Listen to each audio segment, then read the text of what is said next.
you're watching here is a full start-to-finish build of a remote Alaska log cabin. Told like a calm, practical documentary, but created with AI visuals so you can study the workflow without needing real footage. The goal is simple. Show the sequence, the logic, and the craft decisions that turn an empty clearing into a livable log home that can handle weather, isolation, and time. We begin with the most overlooked part of any cabin build, the site. The establishing shots aren't just pretty scenery. Those wide aerials explain the real constraints. In Alaska, your materials yard is the forest. Your delivery schedule is whatever the weather allows, and your crew is whoever you brought with you. The first moments show the build area being chosen near water and in a clearing that can actually be managed. The family stakes a footprint, strings lines, and squares corners. That's not optional. If the footprint is wrong, every single log course that follows will fight you. Then we move into timber selection and felling. Notice how the story emphasizes preparation, checking chain tension, setting wedges, staging tools. Because in reality, mistakes with a saw compound fast. The cuts are controlled, the trees fall predictably, and immediately you see limbing and bucking to consistent lengths. That's a big theme in log building. Consistency equals speed. If your log lengths and diameters are all over the place, you'll burn days solving problems that shouldn't exist. Next comes peeling. It looks slow, and it is, but it's one of those steps that affects the cabin for decades. Peel too aggressively, and you damage the wood fibers. Peel too late, and you trap moisture and pests. The visual language shows fresh, pale wood revealed under bark ribbons, which is the point. You're preparing clean surfaces that will shrink and settle in a more predictable way. From there, we get into ground prep and foundations. This build uses stone piers, an approach that makes sense for remote work because you avoid hauling concrete or heavy forms. But it only works if you're obsessive about level and alignment.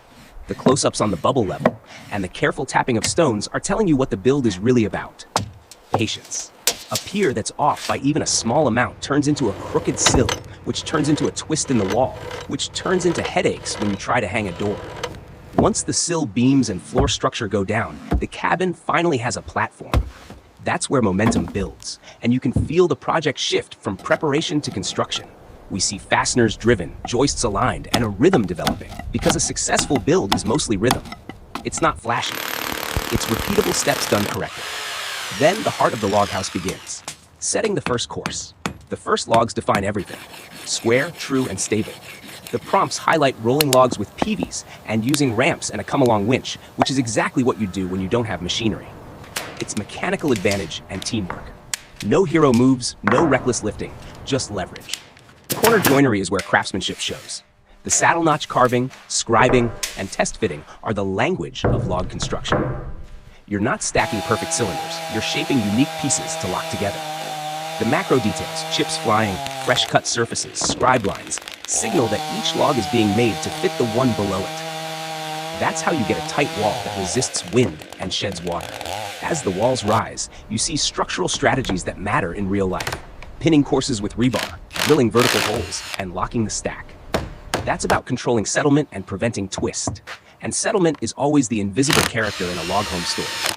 Logs shrink, walls settle. If you don't plan for it, doors bind and windows crack.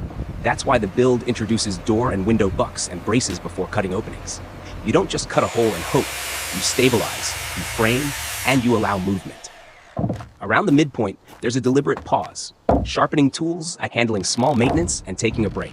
That's not filler. It's a truth of remote building. If you don't maintain tools, you stop building.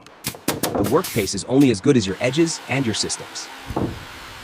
Then we move to roof framing, and the cabin suddenly becomes a shelter instead of a stack. The ridge beam and rafters create the triangle that makes everything rigid. The shots emphasize templates, repeated cuts, and careful placement. Again, it's repetition with precision. Once the roof deck goes down and underlayment rolls out, the project crosses a major threshold. Weather protection. Metal roofing follows, and there's a subtle tension shift as clouds build. That's an important storytelling beat because it mirrors reality. Weather is the deadline you can't negotiate with. The next sequence leans into that pressure. Wind snapping tarps, materials needing to be secured, ridge cap sealing, and fastener patterns that have to be correct. A roof is either watertight or it isn't. There's no almost up here.